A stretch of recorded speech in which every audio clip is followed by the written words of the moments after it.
et tous d'être venus à cette table ronde qui va être consacrée à l'éco-conception de décors d'opéra, avec une présentation du collectif 17h25. Alors, après une table ronde qui a été consacrée, elle, aux questions sociales et de santé, on va enchaîner avec la thématique de l'environnement et notamment de la gestion des impacts environnementaux de la scénographie d'opéra et plus particulièrement des décors d'opéra. Donc ces trois thématiques sociales, santé, environnement, voilà, elles sont évidemment liées. Et d'ailleurs, alors je pense qu'on va un petit peu l'esquisser, mais le collectif aborde finalement ces trois thématiques au travers de ses travaux. Alors c'est une thématique qu'on a voulu aborder, c'est un sujet particulier qu'on a voulu aborder parce qu'au sein de l'actualité de la scénographie, le magazine voilà, qui est publié par les éditions AS et qui organise également, comme vous le savez, le salon, en fait consacre depuis longtemps des articles à ce sujet, alors notamment l'éco-conception de décors et plus particulièrement à l'éco-construction de décors d'opéra. Certaines grandes maisons comme notamment l'Opéra de Lyon ou le Festival d'art lyrique d'Aix-en-Provence étant engagés depuis longtemps sur ces sujets et ces structures sont d'ailleurs membres du collectif dont nous allons parler. Donc il nous semblait intéressant de faire un focus sur ce collectif qui travaille activement sur ce sujet, c'est-à-dire sur donc, la prise en compte des impacts environnementaux des décors, mais aussi des impacts sociaux, je l'ai dit, des décors d'opéra durant l'ensemble de leur cycle de vie. Alors, le collectif, il n'a pas d'existence juridique propre. Il est néanmoins très actif. Il n'a pas de site internet non plus, je crois, hein, vous n'en trouverez pas. Donc c'est d'autant plus intéressant et important peut-être du coup de faire savoir qu'il existe et puis d'en parler comme ça dans le cadre d'une table ronde. Donc il réunit des institutions majeures hein, de l'opéra en France, mais aussi en Europe, puisque le théâtre de la Monnaie, le Théâtre Royal de la Monnaie de Bruxelles en fait partie, mais également donc l'Opéra de Lyon, le Festival d'art lyrique d'Aix-en-Provence, l'Opéra de Paris et le Théâtre du Châtelet. Alors, pour parler de ce sujet, j'ai à mes côtés Frédéric Lyonnais, qui représente le Festival d'Aix-en-Provence et qui est responsable du bureau d'études du festival, Sophie Cornet, qui est chargée de mission durabilité et qui coordonne également, chargée de mission durabilité du Théâtre Royal de la Monnaie à Bruxelles, et qui en ce moment coordonne le collectif 17h25, puisque c'est une coordination tournante, si j'ai bien compris. Valentina Bressan de l'Opéra de Paris, qui est déléguée aux enjeux développement durable, qui est anciennement adjointe à la direction technique de l'opéra. Et bon, je vais excuser, mais enfin, sans véritablement l'excuser, parce qu'en fait, ça fait longtemps qu'on sait, que je sais qu'elle ne serait pas là, mais Lucia Gauche du Théâtre du Châtelet, qui est directrice technique, son nom a été inscrit sur... voilà. Elle apparaît à l'écran, mais en fait, elle est malheureusement pas avec nous aujourd'hui. Alors, je vais juste pour rappel aussi, bon, c'est comme pour les autres tables rondes, on a à peu près 45 minutes d'échange, de questions-réponses. Je vais avec les différents invités, puis ensuite un temps d'échange avec la salle, environ une quinzaine de minutes. On pourra peut-être un petit peu dépasser, on verra, en fonction, des questions et puis si vous avez envie d'échanger avec nous sur le sujet. Une première question pour Frédéric. Alors, pour replacer un petit peu les choses dans l'histoire du collectif, sous quelle impulsion est né ce collectif ? Bonjour à tous, tout d'abord, et merci pour cette invitation. En fait, ce collectif est né... moi, je suis arrivé au festival en 2019, juste avant le Covid. à ce poste-là. Après, avant ça, je travaillais aussi pour le festival dans d'autres fonctions. Et donc la naissance, j'y ai pas assisté, mais je l'ai suivi de près. C'est né en 2018 en fait. Le festival, depuis un certain nombre d'années, est à l'origine, à l'initiative d'organisation de labos autour des questions d'éco-conception et de réflexion sur ce qu'on appelle aujourd'hui la soutenabilité et la démarche environnementale, mais vraiment axé sur la partie conception, réalisation de décors. Et petit à petit, ça a agrégé différents acteurs qui, je pense, un peu par hasard, se sont retrouvés un jour autour d'une table à un horaire donné par le titre du collectif et qui ont décidé de se mettre ensemble. Alors ça s'est fait sous l'impulsion de François Vienne, donc qui est notre directeur adjoint au Festival d'Aix, qui a proposé cette façon de travailler. Et puis j'ai envie de dire, après, les choses se sont faites de façon assez informelle. Peut-être pour préciser un peu mieux la trajectoire, pour décrire un petit peu la bascule en fait, et on peut pas tout mettre sur le dos du Covid, mais quand même, c'est qu'il y a eu un vrai avant-après, selon moi, et on en a quand même parlé, échangé avec les autres membres du collectif, et on a assisté quand même à une accélération des démarches à ce niveau-là. Donc en gros, voilà, la formalisation informelle s'est faite une chose assez vaporeuse au départ et qui ensuite a pris du sens parce qu'on a aujourd'hui des enjeux qui deviennent de plus en plus importants. Et puis, au fur et à mesure des choses, des projets, etc., il se trouve que l'entente s'est faite, qu'il y a une forme de partage de connaissances, d'échange d'expériences, de différentes choses. Et on y viendra plus tard, mais des projets en cours relativement importants.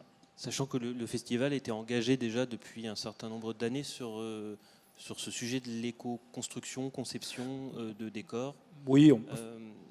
Alors notamment, on peut peut-être préciser un peu sur quoi concrètement vous travaillez, comment, en 2 mots. Hein. Oui. Alors, je tiens à dire qu'on n'est pas les seuls à être engagés. L'Opéra de Lyon qui l'était depuis longtemps aussi. Mais la Monnaie aussi, l'Opéra de Paris, je pense aussi de son côté. Voilà, ce qui se passe en fait avec le collectif, c'est juste qu'on est en train de réunir ces énergies et de se parler de ces choses-là, ce qui paraît essentiel aujourd'hui. Après, les thèmes, ça s'est beaucoup basé sur l'éco-conception pure. Je ne vais pas décrire les concepts là, mais en gros, c'est comment essayer d'utiliser le moins de ressources possible ou le mieux possible pour éviter trop de consommation d'énergie et de biens environnementaux. La grosse réflexion s'est faite, toujours pareil, avant Covid. L'enjeu, c'était plutôt le recyclage. C'était un peu, on s'est dit, on va arrêter de tout jeter dans la même poubelle et donc on va essayer de trier nos déchets, en gros, quoi. Ce qui n'était pas quelque chose de très très compliqué à faire dans le domaine de la création de décors, puisque le bois, l'acier, tout ça c'est des choses, mais on avait la tendance à coller les choses ensemble, associer et rendre la déconstruction un peu complexe. Et aujourd'hui, l'enjeu il est plutôt sur la réutilisation. Donc voilà, c'est en train de muter, c'est-à-dire qu'aujourd'hui le minima c'est de recycler. Et ça devient un peu... c'est un peu avant, comme jeter tout dans la même poubelle. Aujourd'hui, finalement, jeter les choses, c'est pas la solution, on le sait tous. Donc, en fait, c'est comment on peut réutiliser un certain nombre d'éléments, donc en essayant d'imaginer des éléments types qu'on peut réutiliser, comment on peut démonter facilement aussi les... Oui, exactement. En fait, le but, c'est d'essayer d'utiliser le moins de ressources possible pour produire les objets qui se répètent, qui sont certes toujours relativement différents, mais toujours un peu les mêmes. C'est très rapidement résumé, mais... Merci. Alors, Sophie Cornet, alors comment s'organise le collectif ? Comment ces différents membres arrivent-ils à travailler ensemble ? À quelle fréquence ils se réunissent ? Sachant que on le sait, ils sont aussi éloignés physiquement les uns des autres. On a déjà répondu à quelques éléments, par quelques éléments, mais donc en gros, il y a 2 phases qu'on peut résumer. Il y a eu la première phase de prise de connaissance et donc qui a été menée par le Festival d'Aix-en-Provence. Et donc, il a fallu tout un temps pour faire connaissance, pour créer une certaine confiance qui existait déjà par ailleurs, mais renforcer quand même cette confiance dans le cadre du collectif. Et donc, on s'est réunis à peu près tous les mois, toutes les 6 semaines à Paris pendant une certaine période. jusqu'au confinement en réalité. Heureusement, le confinement n'a pas stoppé nos échanges, donc on a continué par Zoom.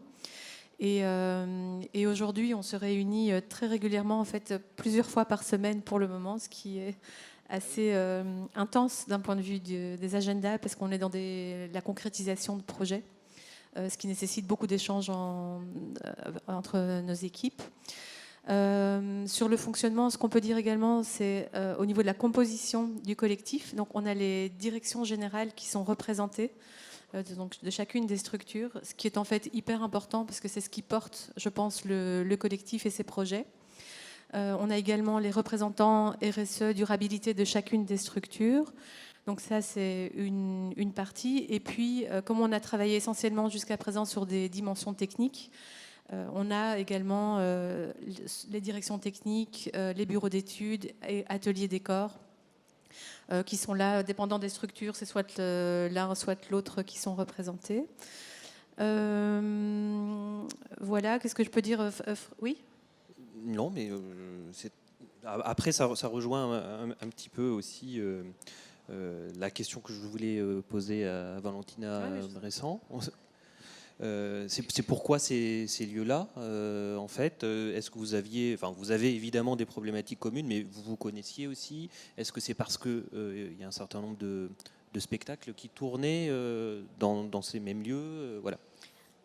Bonjour à tous. En fait, je pense que la question essentielle, la raison essentielle pour laquelle on se réunit, c'est qu'on est porté vraiment par la même envie en fait d'arriver à avoir un impact considérable dans notre façon en fait de construire, notre façon de concevoir, et au lieu de recommencer à zéro, comme vous l'avez dit très bien, en fait il y a des structures qui se sont déjà engagées depuis des années dans cette réflexion, et donc en fait on s'est dit on va essayer de profiter en fait de la réflexion déjà menée et voir en fait comment on peut l'adapter à notre réalité propre.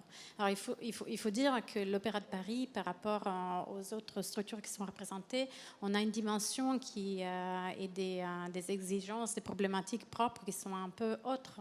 Mais c'est tout à fait intéressant justement de partager ça avec le reste du collectif, dont personnellement je me réjouis en fait de tous ces échanges, des controverses, des discussions en fait qui peuvent naître en fait de tout ça, parce que en fait ça nous pousse en fait à évoluer dans nos pratiques. Et à trouver la façon en fait d'avoir le moindre d'impact possible sur l'environnement, et donc nous questionner au fond sur vraiment l'analyse de cycle de vie des productions. Et après, bien sûr, comme le disait Frédéric aussi, certains d'entre nous, on a aussi des coproductions. Donc, il y a aussi l'enjeu des transports, comment on peut réduire ça. Pour notre part, pour l'Opéra de Paris, c'est comment on peut réduire en fait la partie de stockage immobile. Et, donc, en fait, la raison essentielle, c'est que vraiment, nous sommes portés tous par la même volonté de pouvoir avancer concrètement et profiter ensemble en fait des recherches menées en interne, et aussi des échecs, ce qui ne marche pas, pour éviter de le faire. Et tous les prototypages qui ont été faits, donc il y a vraiment en fait cet échange très constructif qui était mis en place. Ouais. Alors, je vais me tourner vers Frédéric, parce que justement, le collectif, ce qui est intéressant, c'est que ce n'est pas juste un lieu de partage d'expérience, c'est aussi un lieu où on fait. Donc, il a vocation à mettre en œuvre des solutions. Alors, vous travaillez notamment sur la constitution d'un répertoire d'éléments scénographiques standardisés. Alors, de quoi s'agit-il? Est-ce que vous pourriez nous présenter aussi peut-être concrètement l'un de ces éléments sur lesquels vous travaillez? Alors concrètement, aujourd'hui, il s'agit de rien. Il s'agit de matière grise d'idées. Non, c'est des éléments, si vous voulez, chacun de notre côté, certains plus que d'autres, mais on ne va pas détailler.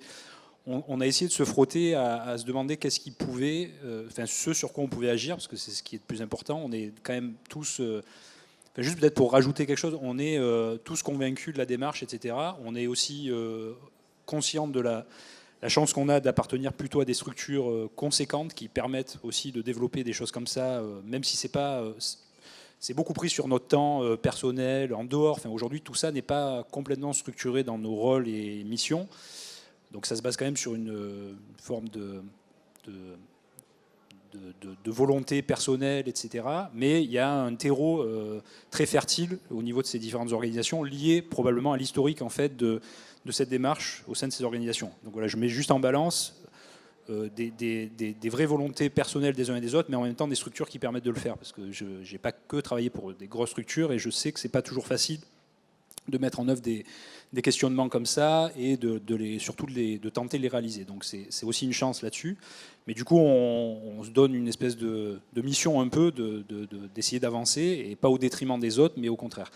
Et donc pour revenir sur la logique structure standard, à un moment donné, on s'est posé la question de quel était l'élément sur lequel, de décor, hein, toujours pareil, je reste dans cet environnement-là, quel était l'élément sur lequel on pouvait tenter d'agir de manière relativement facile, sans aujourd'hui, et je reprécise aujourd'hui, en impacter le rendu et le projet scénographique. Et on est à peu près tous tombés d'accord qu'il s'agissait des structures, donc des choses qui soutiennent les éléments de décor, mais qui sont invisibles du public. Et donc, voilà. Et en se disant, finalement, on fait tous à peu près toujours les mêmes choses, des chariots, des structures qui permettent de faire des élévations, des accès, des choses comme ça, qu'on fait à peu près toujours de la même manière, mais pas vraiment. Et donc, finalement, qui sont toujours dédiés, qui prennent un temps d'étude relativement conséquent parce que c'est toujours pareil mais pas vraiment, etc., etc.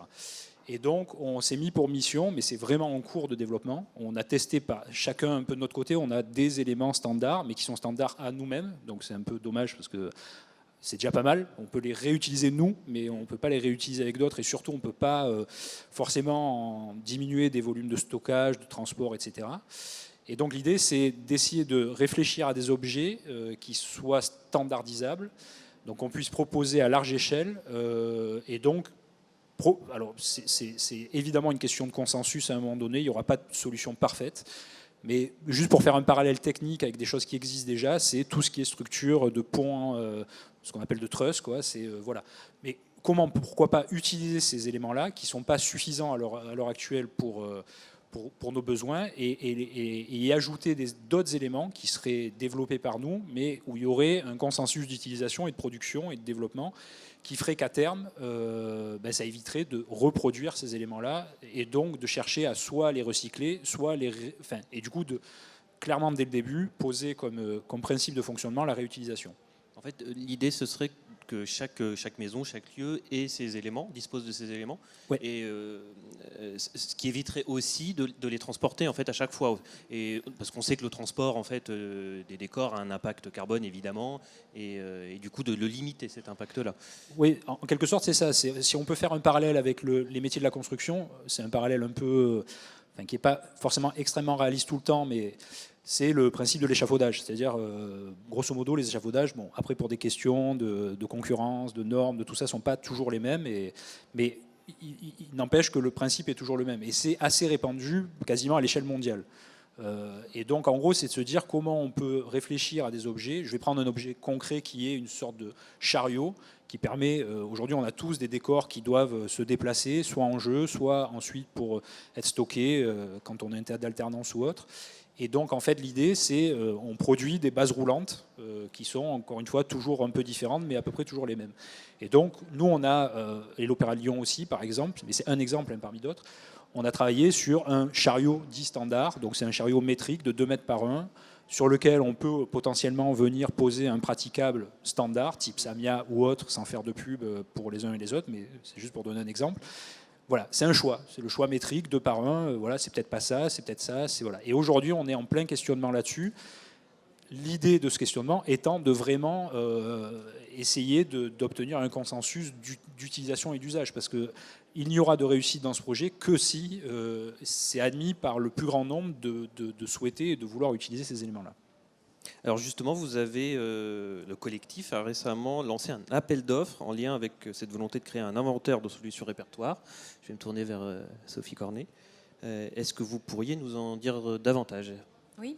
Donc, en continuité de ce que Frédéric vient de dire, l'idée c'était vraiment de pouvoir être dans l'action, et donc d'être dans l'idée de la mutualisation, sachant que chacun a ses propres standards jusqu'ici, et donc de ne plus poursuivre dans cette direction-là. Et donc on a décidé de lancer un appel d'offres qui a été publié déjà quelques semaines, dans le but de faire une première étude sur fonds propres du collectif.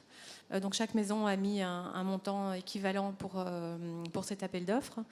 Et donc c'est réaliser une préétude qui viserait à faire déjà un premier inventaire de ce qui existe dans les différentes maisons du collectif en vue de propositions concrètes, de premières propositions concrètes.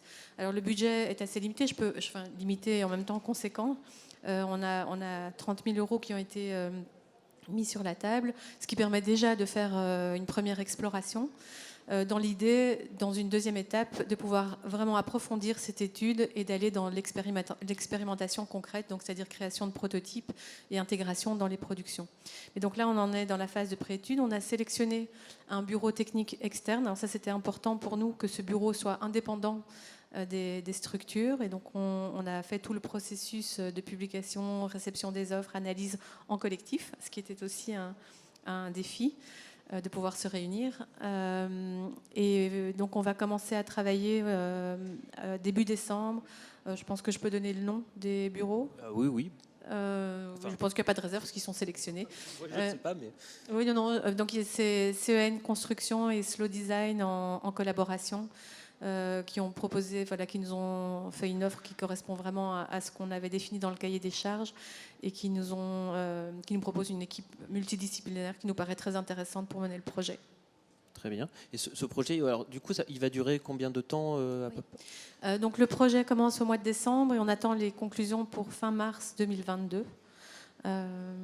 Voilà, et puis évidemment on espère pouvoir partager ça avec un grand nombre. Le but c'est pas de garder les conclusions et les recommandations pour nous, mais d'évidemment partager cette connaissance le plus largement possible. Alors justement en matière de partage, on le rappelait tout à l'heure, il y a des structures comme l'Opéra de Lyon, comme le Festival d'Aix qui sont engagées depuis longtemps dans ces démarches. On peut les qualifier de pionnières. Puis il y a aussi des établissements dans le collectif qui sont peut-être un peu moins engagés dans ces démarches, depuis moins longtemps, on va dire, comme le Châtelet, ou qui ont peut-être moins d'expérience sur le sujet.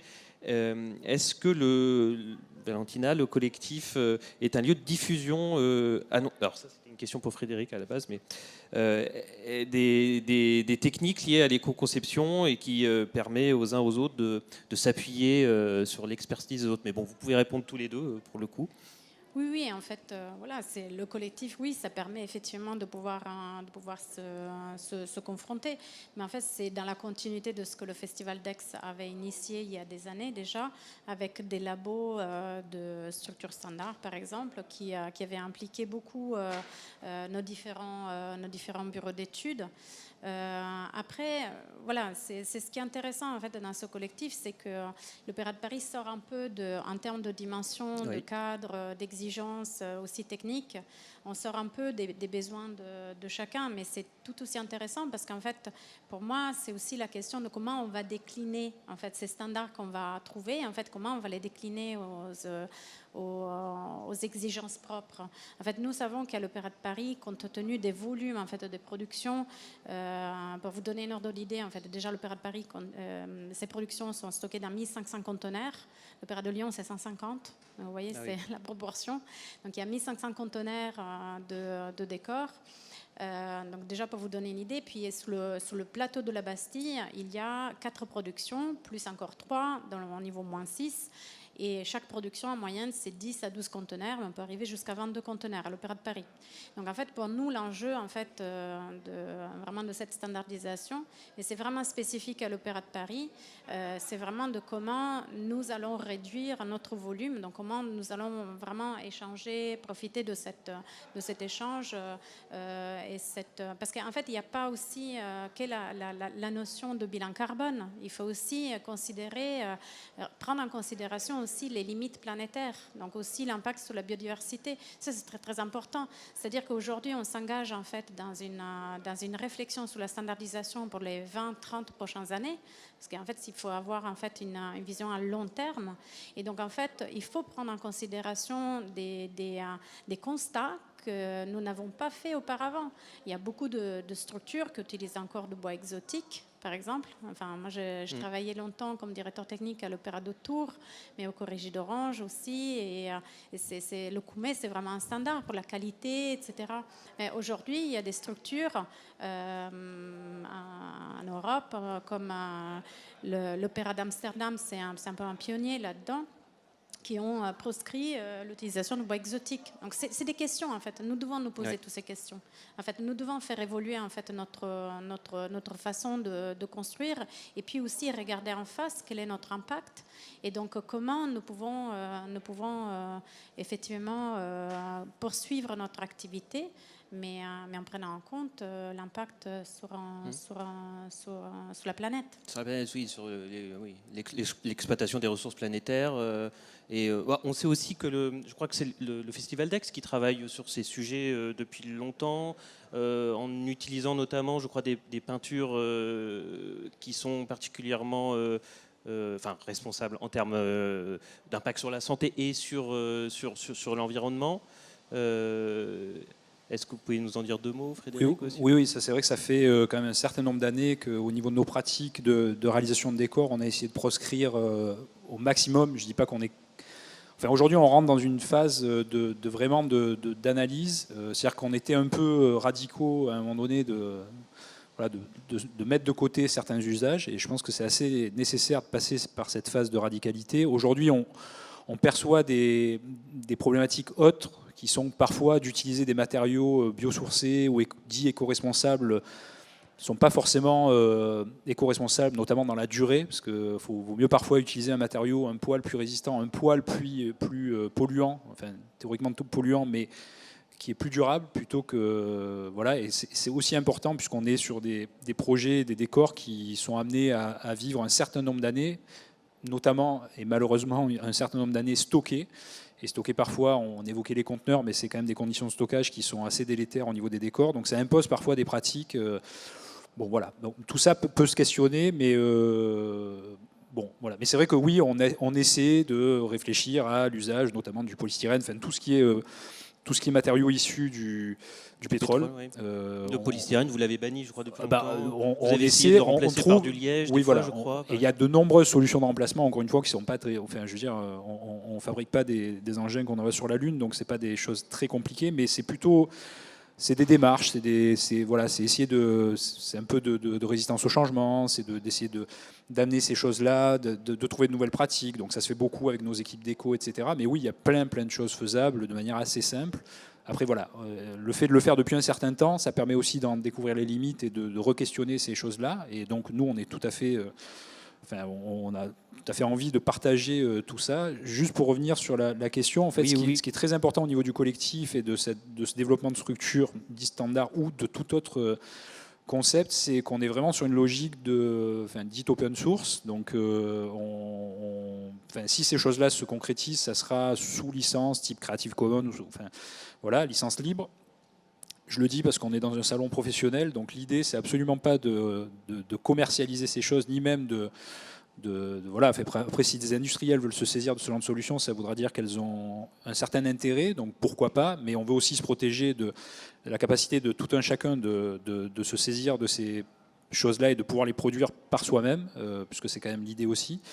Mais voilà, donc juste pour décrire l'état d'esprit, on est vraiment sur une logique de partage et c'est encore une fois pour revenir sur, on est un collectif, on est un certain nombre dans ce collectif, on est un nombre de 5 qui nous paraît un nombre raisonnable pour continuer à échanger de manière relativement facile, c'est déjà pas toujours facile. Merci la visioconférence pour nous aider quand même à nous réunir fréquemment. Mais voilà, on reste dans cette logique de vraiment, et là je le dis devant vous et puis à tous ceux qui... On cherche le format encore de comment on arrive à échanger sans... On ne peut pas intégrer tout le monde parce que malheureusement ça deviendrait sur le plan opérationnel impossible à driver, mais l'idée c'est évidemment de répandre, d'échanger, puisqu'on est persuadé que c'est le consensus qui fera la réussite de tout ce qu'on essaie de développer. Voilà. Très bien. Si je peux juste Oui. rajouter aussi un mot, en fait, justement parce que vous parlez de peinture Oui. à l'eau, etc. Ben, nous, en ce moment, à l'Opéra de Paris, on teste aussi des nouveautés, en fait. Et c'est en ça où il faut garder une veille vraiment très, très, très active. Et vous savez, en fait, comme il existe la prévention des risques aujourd'hui, il y a aussi la notion de prévention des déchets. Donc, c'est-à-dire aussi comment introduire des produits qui sont moins polluants, moins dangereux, etc., pour que petit à petit, dans la masse, en fait, ça fasse vraiment un impact positif. Et donc, introduire au fur et à mesure des solutions. Et en ce moment, par exemple, on est en train de tester des peintures recyclées. Alors, il faut savoir, il y a des petites startups qui se positionnent dans cette réalité. C'est très intéressant parce qu'il faut savoir qu'il y a une quantité phénoménale en fait, de peintures qui sont incinérées chaque année. Donc ça, on n'y pense pas. Mais en fait, la fin de vie des peintures, c'est qu'elles sont incinérées.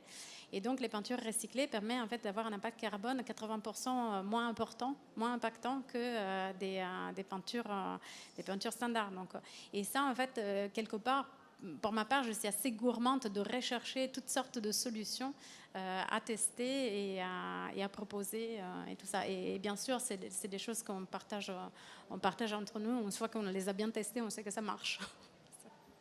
Alors cette question du partage de l'expérience, des savoirs et tout ça est importante. Alors ça m'amène à évoquer la question de la formation aussi, assez pratique. Donc je me tourne vers Sophie Cornet.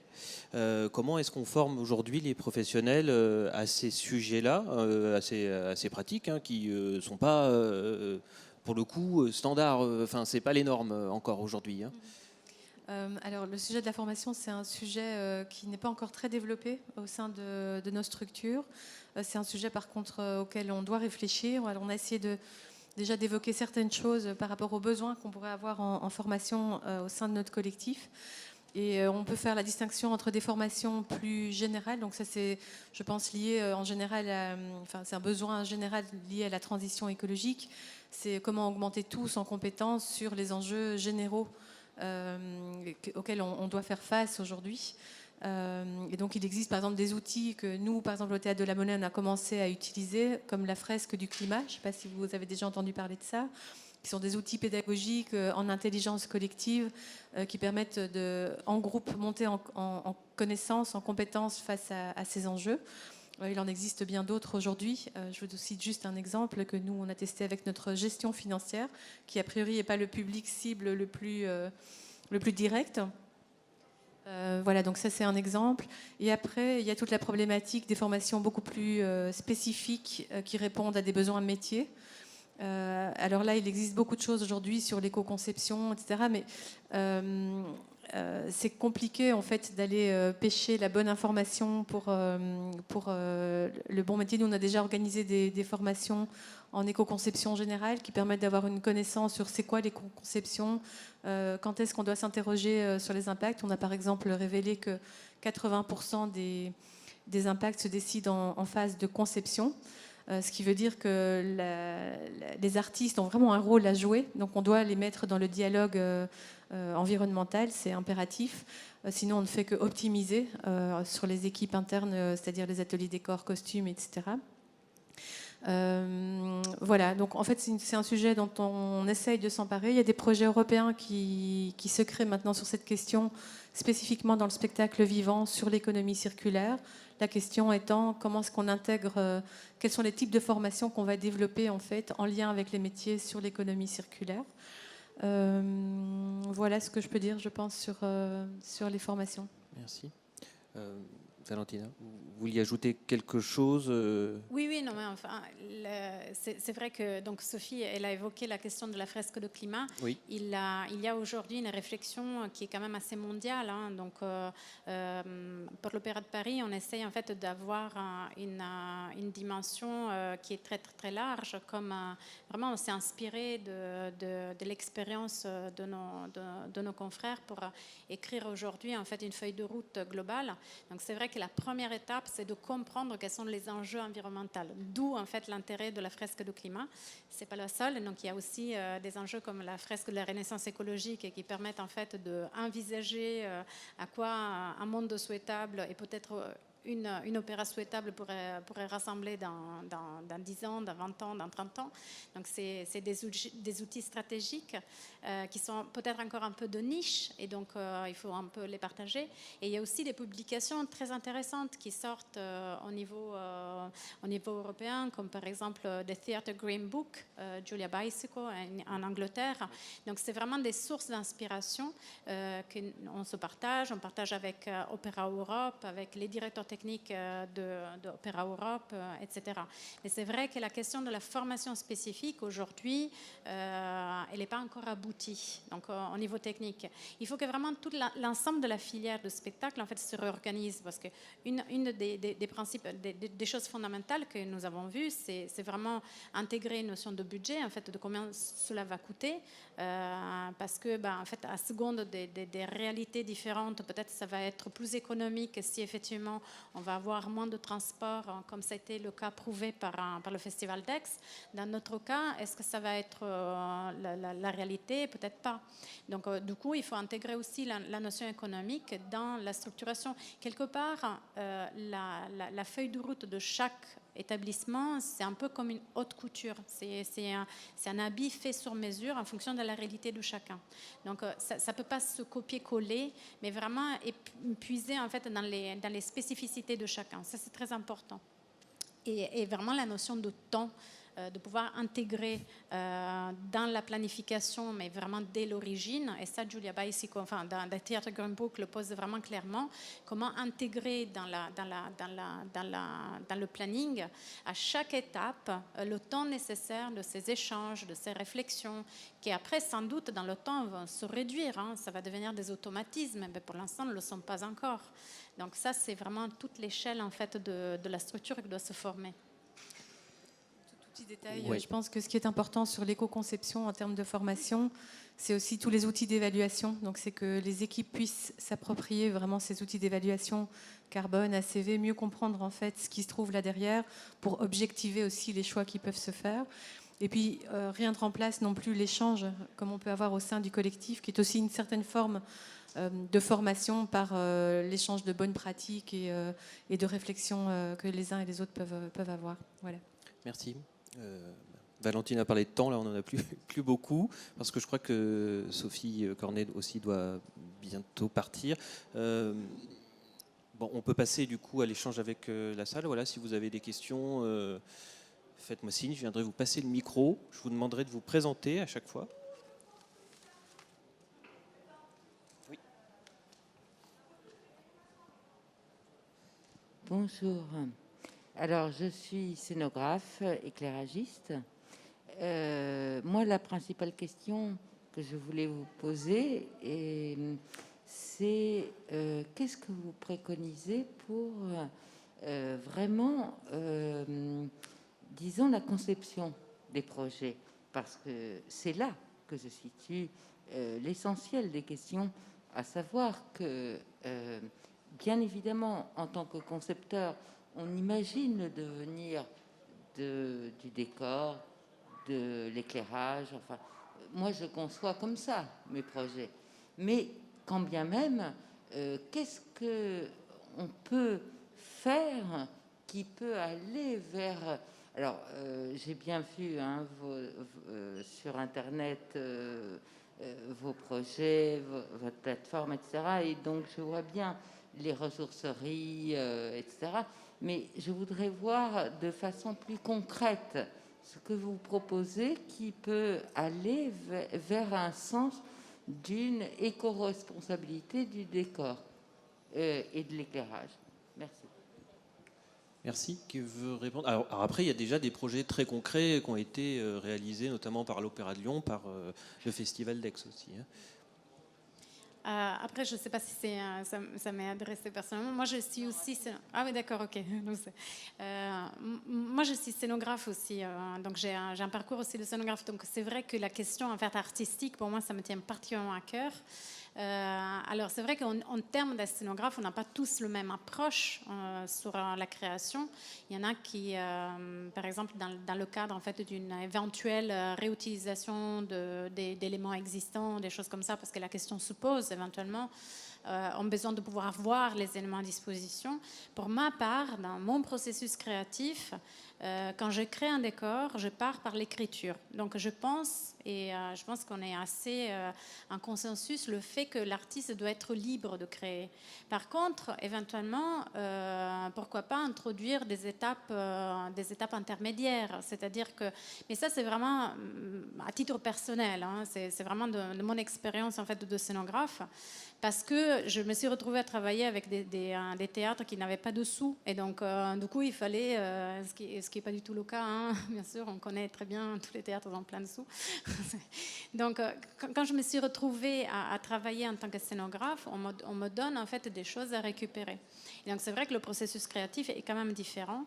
Je pense que pour pouvoir intégrer le réemploi d'éventuelles parties de châssis standard, enfin de châssis, pas structure standard, on parle vraiment de choses assez différentes.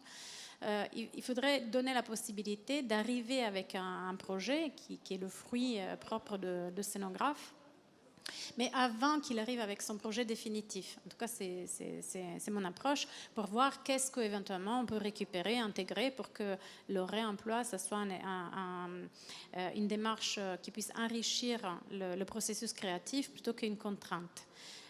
Là, nous, on parle de structure standard. Et ça, c'est quelque chose qui existe déjà. Donc, c'est-à-dire que c'est totalement transparent pour les scénographes parce que c'est des choses que les ateliers utilisent à l'arrière quand on va monter des structures.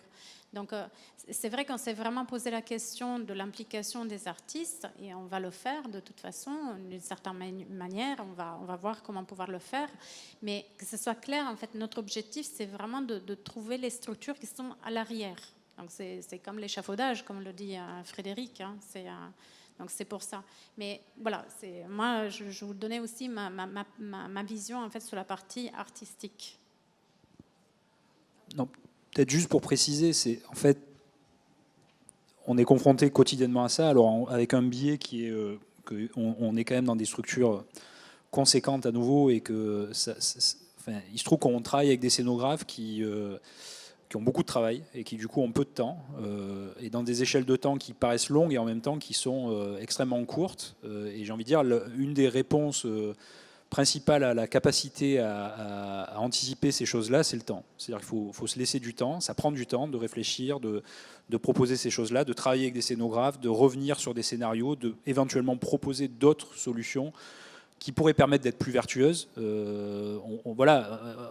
La structure standard ne va pas tout résoudre, évidemment.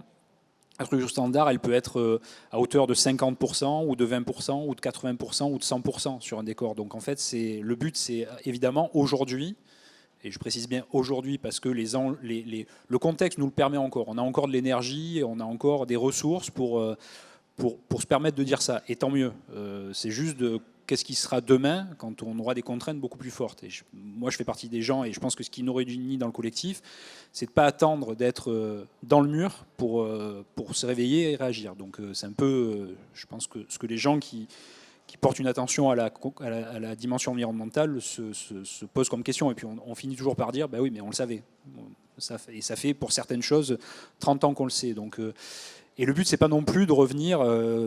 Certains disaient la voiture de demain existe déjà, c'est la 2 chevaux. Le théâtre de demain existe déjà, c'est le théâtre de toile. Donc, je veux dire, un théâtre absolument éco-responsable. On peut revenir à la toile peinte. A priori, on devrait. L'objectif zéro émission nette 2050, on y est, on est bon. Voilà. Mais c'est aussi de tenir compte des réalités d'aujourd'hui, de l'augmentation des dimensions et de l'aspect architectural dans les décors, et de continuer à pouvoir se dire qu'on pourra créer des formes de ce type-là. Après, c'est pas moi qui déciderai de quelle est la proportion, quels sont le nombre de spectacles sur lesquels on pourra le faire, quelles sont les dimensions de ces spectacles, etc. Mais nous, on est là pour apporter des réponses techniques. Voilà, ce que je peux dire, c'est vraiment de prendre du temps on a abordé la formation, mais ça veut aussi dire se mettre d'accord sur ce sur quoi on parle. Moi, je suis d'origine scientifique et on parle d'un domaine sur ces aspects-là qui sont quand même assez techniques et scientifiques. Mais tout le monde n'a pas les capacités, la formation à comprendre ces enjeux-là. Donc il faut reposer. Moi, je fais souvent un parallèle avec, par exemple, l'aspect budgétaire. Dans le théâtre, quand on a certaines responsabilités en chef de service, etc., on manipule des budgets, etc. Au bout d'un moment, on sait très bien à peu près les volumes budgétaires que ça représente. Je ne pense pas vous apprendre grand-chose. Je doute qu'aujourd'hui, on soit tous en capacité de faire cette transcription-là sur la logique équivalent CO2. Je pense qu'aujourd'hui, pour la plupart des gens, ils ne savent pas ce que c'est une tonne équivalent CO2, on ne connaît pas les objectifs. Voilà. Et en fait, c'est aussi ça. L'enjeu aujourd'hui, c'est de se poser sur des bases communes, d'être en capacité de discuter, et avec des scénographes, et avec tout un chacun, en étant en capacité de parler le même langage, en fait. Et c'est là où, pour moi, ça réside, en fait, ce truc-là. Donc c'est déjà de se mettre d'accord sur le langage commun, et ensuite de réévaluer l'échelle de temps sur laquelle on travaille, en attendant le temps alloué au projet, pour donner des possibilités de se dire on peut se tromper, il faut qu'on avance ensemble, et pour éviter les frustrations et les contraintes imposées, en fait. Après, je vous parle d'une forme d'idéal.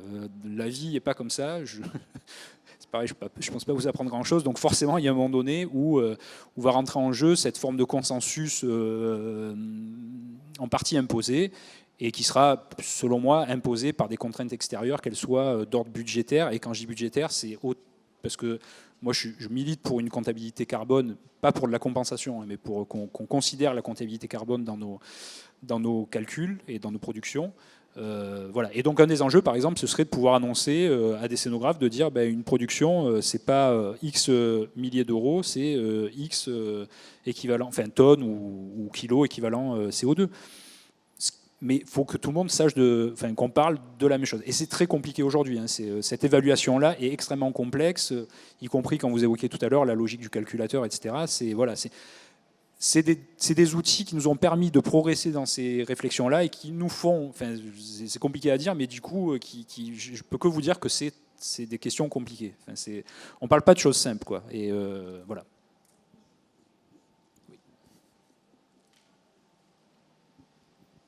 Bonjour, Hervé Fournier, je vais prendre la casquette d'élu à la ville de Nantes. Donc bravo déjà pour cette initiative et ces échanges que vous avez entre vous. Première question, est-ce que vous avez identifié de marge de manœuvre sur tout l'univers technologique, numérique qu'il y a de plus en plus aussi dans les productions et les grosses productions notamment, qui greffent aussi la partie budgétaire en diffusion. Donc ça c'est ma première question. Et la deuxième question c'est... je m'interroge toujours sur l'espèce de lenteur, malgré tout, qu'il y a à faire avancer ce sujet-là, puisque vous avez parlé du Green Theater Handbook. Les premiers jalons, les premiers guides, ils datent de 2006-2007. Donc, en fait, ça fait 15 ans qu'on parle de ce sujet-là. On n'arrive pas à l'ancrer dans les grandes maisons d'opéra ou les plus petits théâtres à d'autres endroits. Donc, comment vous voyez encore aujourd'hui, s'il y en a encore, des freins? Qu'est-ce qu'il faut lever et avec qui il faut travailler pour lever ces freins qui sont encore toujours persistants? Merci. Je veux bien répondre à la deuxième question. Je vous laisse sur les aspects plus techniques. Donc les freins qu'on identifie, alors jusqu'ici on a surtout dit c'est le manque de temps par rapport à la programmation artistique. En réalité, j'ai envie de contredire ça parce que je vois que dans le cadre du collectif, le temps, on arrive à le libérer. Maintenant, je pense que c'est pas soutenable si en effet, à un moment donné, on ne formalise pas ça de façon hyper concrète dans les fonctions. Ça, c'est un premier élément. Je pense, alors c'est peut-être un peu personnel comme pensée, mais je pense que ça correspond à une réalité, c'est qu'il y a encore une grande différence entre le discours et la réalité. On peut avoir des directions qui sont très engagées, ce qui est le cas par exemple à la Monnaie, je pense, dans nos maisons. Mais renoncer, c'est hyper compliqué. Et donc quand on arrive dans le concret, eh bien, voilà, on est face à la réalité. Et là, il y a encore une marge. Et donc, je pense qu'il faut impérativement qu'on alimente nos directions sur ce que ça représente, quels sont les enjeux hyper concrets dans le travail quotidien aussi. Je pense qu'il y a parfois une grande distance entre les directions et ce qui se passe de façon opérationnelle. Et puis, après, oui, on est en retard sur la mesure, je pense. Le fait de mesurer ça objective, ça permet de faire... je dis ça sur l'expérience du Théâtre de la Monnaie, parce qu'on a réalisé notre calcul carbone sur l'année 2019 durant le confinement. On a profité de cette période pour accélérer ça. Mais je vois vraiment un avant et un après. Donc malgré tout les imperfections d'un calcul carbone, ça permet quand même de poser une base objective et de prendre des décisions sur cette base. Et donc aujourd'hui, on n'a plus un projet qui est uniquement focalisé sur les décors, qui est la partie visible des choses. mais on a un projet qui parle aussi de l'implication des artistes, du transport des artistes, avec des questions plus profondes liées à l'identité de l'organisation qui ont surgi grâce à ça. On parle du transport du public et puis également de tout ce qui est bâtiment, achat, etc. Donc je pense que c'est important de remonter une connaissance chiffrée aussi. Il n'y a pas que ça, hein, mais c'est un élément d'aide à la décision vraiment important.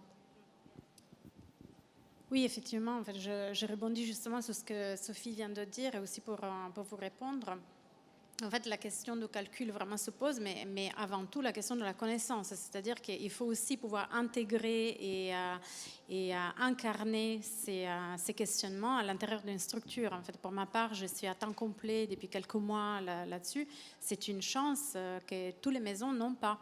Mais c'est d'une façon assez générale, c'est-à-dire qu'aujourd'hui, quand vous cherchez en fait un poste de délégué aux enjeux développement durable, souvent ça s'adresse à des apprentis, des stagiaires. Donc c'est vraiment en fait la question de comment en fait on donne de l'importance à ce poste au sein des structures.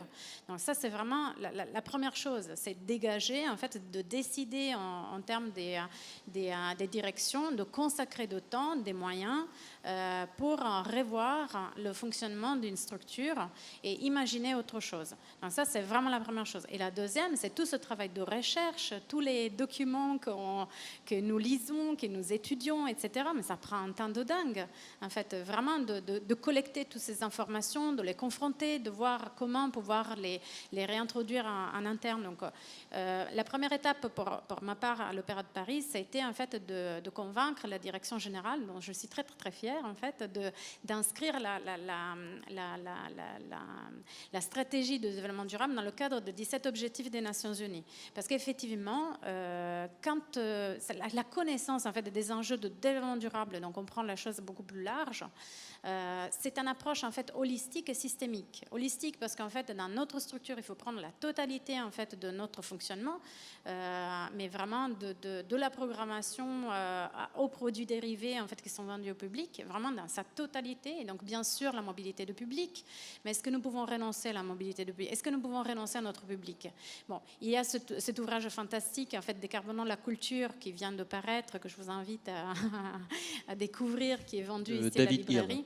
David Earle, mais pas que, en fait, avec la contribution justement de Shift Project, avec des données très, très, très précises, et en fait qui pose la question justement sur la mobilité avec une notion en fait de mobilité raisonnée. Donc il y a toute une question en fait que les directions générales en fait doivent se poser, et donc ça donne aussi concrètement en fait des outils.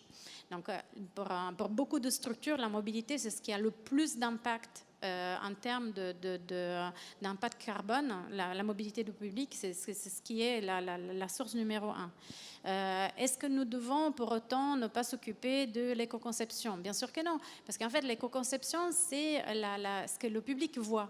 Et donc moi en fait j'y vois en fait un intérêt majeur dans le fait de faire une éco-conception. C'est pas tant en fait l'impact réel que ça implique, mais combien en fait ça va mobiliser, impliquer, questionner le public et quel impact va avoir sur la société tout entière. Parce que si le théâtre se pose ces questions, donc est-ce que d'une façon assez générale, la totalité des écosystèmes qui gravitent autour, la totalité des personnes, etc., vont peut-être se questionner. Est-ce que je vais acheter en fait un meuble qui vient de bout du monde, ou est-ce que peut-être je vais faire avec moi? Est-ce que je vais récupérer? Voilà, il y a toute cette notion-là en fait. Il faut considérer, et c'est l'UNESCO a décliné les 17 objectifs pour le monde de la culture. C'est aussi très important de rappeler l'essentialité du rôle de la culture dans notre société. Donc ça, c'est vraiment pour prendre la question dans sa totalité et qui est très, très, très importante. Et pour la question numérique dont vous parlez, des enjeux numériques, etc., on sait aussi que la dématérialisation, elle est seulement apparente. Hein, donc, il faut faire très attention parce que l'impact du numérique est colossal. Et ça, le Shift Project le pose très, très, très bien sur ce qu'on appelle en fait les transformations transparentes et ce qu'on appelle les transformations offensives. Les transformations offensives, c'est par exemple se poser la question de la qualité jusqu'à où est-ce qu'on va en fait dans la qualité des images à transmettre en streaming, etc. Il faut bien comprendre que toute technologie qui en fait n'est pas forcément en fait la dématérialisation déjà a un impact réel, c'est juste qu'on la voit pas. Et le problème c'est loin des yeux, loin de cœur. En fait, c'est pas parce qu'on le voit pas que ça n'a pas d'impact. Et donc il y a c'est vrai qu'en fait aujourd'hui il faut avoir une approche qui n'est pas culpabilisante déjà sur la question. C'est-à-dire que nous avons évolué dans une société qui nous a donné toute une série d'idéaux et aujourd'hui nous sommes dans la génération, dans l'époque où nous devons nous questionner en fait, et questionner à tout point de vue, voilà, sur chaque étape possible. Merci. On va prendre une dernière, deux questions. Le monsieur s'était manifesté avant. Après vous. Bonjour, merci pour toutes ces belles informations. Je suis scénographe et président de l'Union des scénographes, donc je suis très heureux d'entendre tout ce qui est dit. J'ai une question, parce que j'entends parler de veille sur les différents produits et j'entends parler de peinture bio ou peinture avec une notion de recyclé. Mais il y a un enjeu aussi, il y a un frein qui est important, qui est l'ignification. Aujourd'hui, il y a aussi des industriels qui se penchent sur cette question-là. Est-ce qu'il y a une veille qui est portée aussi sur ce produit chimique ou sur les réglementations portées à ce produit, en tout cas, qui est aussi un vrai produit polluant et qui crée un décor polluant également. Et une question aussi un peu taquine, est-ce que du coup, parce que je vous entends dire que l'éco-conception commence à la maquette, est-ce qu'il faut supprimer le carton plume dans les maquettes ? Alors, je me permets de répondre en premier, après, si vous voulez intervenir. Parce qu'en fait, le décor n'a pas cet impact. En fait, il faut comprendre que sur l'impact majeur de notre activité, le décor, c'est en tout cas pour notre réalité. Après, c'est vrai qu'en fonction des réalités différentes, l'Opéra de Paris draine 2 millions de personnes, entre 1 million de visiteurs et 1 million de spectateurs. Donc, pour nous, l'impact majeur, c'est la mobilité. Dans d'autres réalités, un des impacts majeurs peut être le décor. Pour ma part, il ne faut pas opposer sécurité et écologie. Pour moi, c'est très important. Dans le sens que la sécurité incendie, peut-être, va évoluer. Oui, c'est important de poser la question. Mais à ce jour, moi, je n'oppose pas les deux. Dans le sens que la sécurité du public, la sécurité des personnes, pour moi, prime. Donc, après, vous avez tout à fait raison, effectivement, de poser la question pour voir, effectivement, comment les choses peuvent évoluer. Pour ma part, je pense que nous avons besoin, en fait, plus que de recycler la matière, de voir comment nous pouvons la réemployer en tant que matière elle-même. Donc il y a toute une filière peut-être à construire. Donc ça, c'est une vraie question. Après, c'est pas une question de culpabilisant. Je veux dire, aujourd'hui, moi j'ai des baskets en cuir. Je veux dire, personne n'est neutre dans son impact. Personne n'est neutre. Et vraiment, je veux dire, oui, si demain il y a une solution à utiliser le carton plume, tant mieux. S'il n'y en a pas, on peut utiliser le carton, on peut utiliser autre chose. Nous aurons un impact. Maintenant, c'est très important de chiffrer les choses. Une des impacts principaux, enfin une façon principale en fait pour réduire notre impact d'une façon globale, c'est l'alimentation. C'est l'alimentation, le transport. C'est les deux choses en fait qui ont l'impact global sur la planète. Donc, et c'est vrai que il faut placer en fait le curseur là où nous pouvons vraiment agir. Mais c'est vrai aussi, c'est bien de poser la question pour que des offres puissent se présenter sur le marché. Voilà, on prend une dernière question. Excusez-moi, mais vous ne répondez pas à la question. Il faut qu'on avance. La question de l'ignifugation. Oui, et du recyclage et de qu'est-ce qu'on peut faire avec les matériaux. Mais aujourd'hui. Au niveau de la conception, qu'est-ce qu'on peut faire avec les matériaux? Quels matériaux choisir qui seraient moins impactants? Et d'une manière générale, comment les recycler? Alors c'est quand même un sujet très très vaste. Ça mérite. C'est un sujet assez vaste parce que comme. Ça mérite. Non, pour l'instant, c'est pas le sujet. Aujourd'hui, le sujet de notre questionnement. Nous positionnons. Ah, mais je vois aucune agressivité, ne vous inquiétez pas. Oui, tout à fait, mais je le vois très bien. En tout cas, aujourd'hui, notre collectif, en fait, essaye de se positionner sur certains arguments bien précis. Mais je connais bien sûr la question de l'ignifugation qui est souvent posée. Donc, pour ma part, et je ne sais pas votre point de vue, mais moi, je n'oppose pas aujourd'hui sécurité et écologie. C'est vraiment, en tant que directeur technique, je n'oppose pas les deux choses. Par contre, vous avez raison de poser la question, mais ce n'est pas à notre niveau, c'est vraiment au niveau de la réglementation incendie, voir qu'est-ce qui éventuellement peut évoluer. Nous appliquons la réglementation incendie à ce jour. On prend une dernière question, puis on va devoir clôturer. Oui, bonjour, Jacques Rouge, Amat Matériothèque. Voilà, la question que je voulais vous poser, que je me pose à moi, quand je vais à l'opéra maintenant, en tant qu'expert en matériaux, c'est quand je vois un décor, quelle est la partie du décor qui a été éco-conçue et quels sont les matériaux qui ont été utilisés.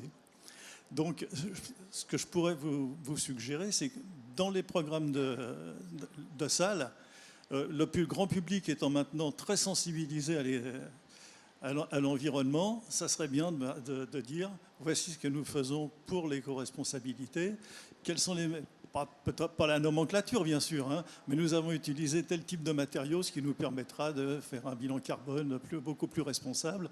Je pense que pour ça a été fait aussi à Aix-en-Provence, parce que j'ai évidemment tout le bouquin. Et voilà, c'est quelque chose que je vous propose. Et puis après, on pourra reparler de matériaux.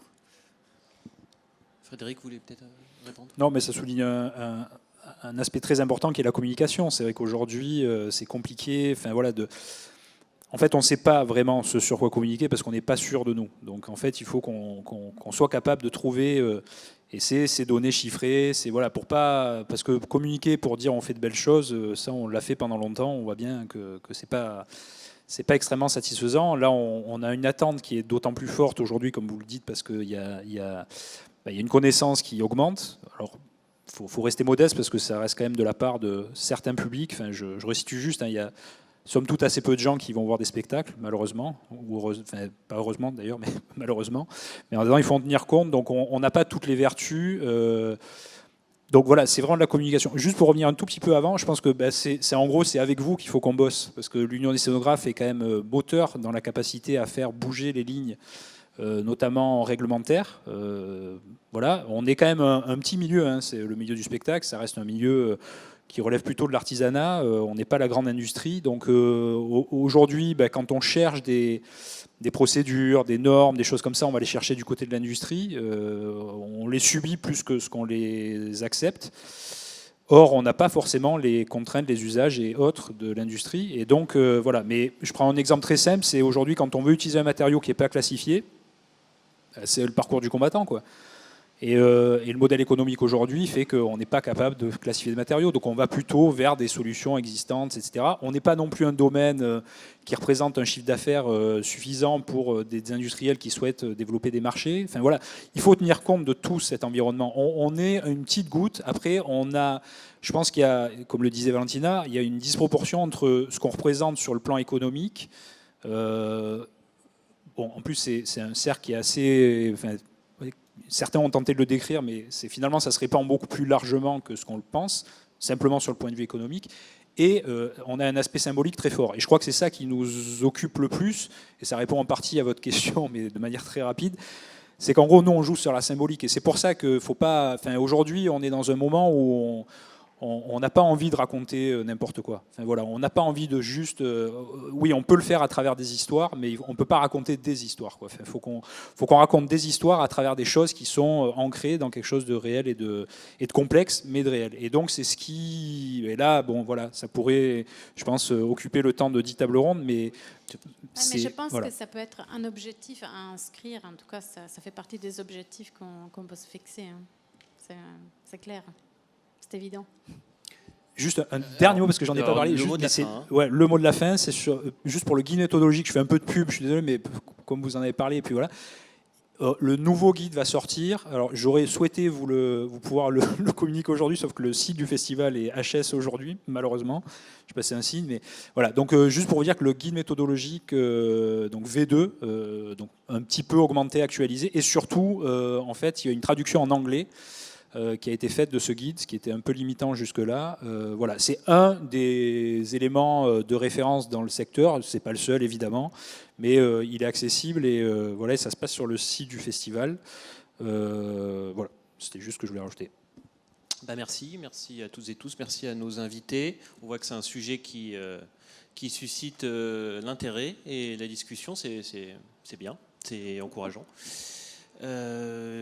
Et voilà, c'était la dernière table ronde aussi de ces JTSE 2021. On espère tous pouvoir se retrouver l'an prochain.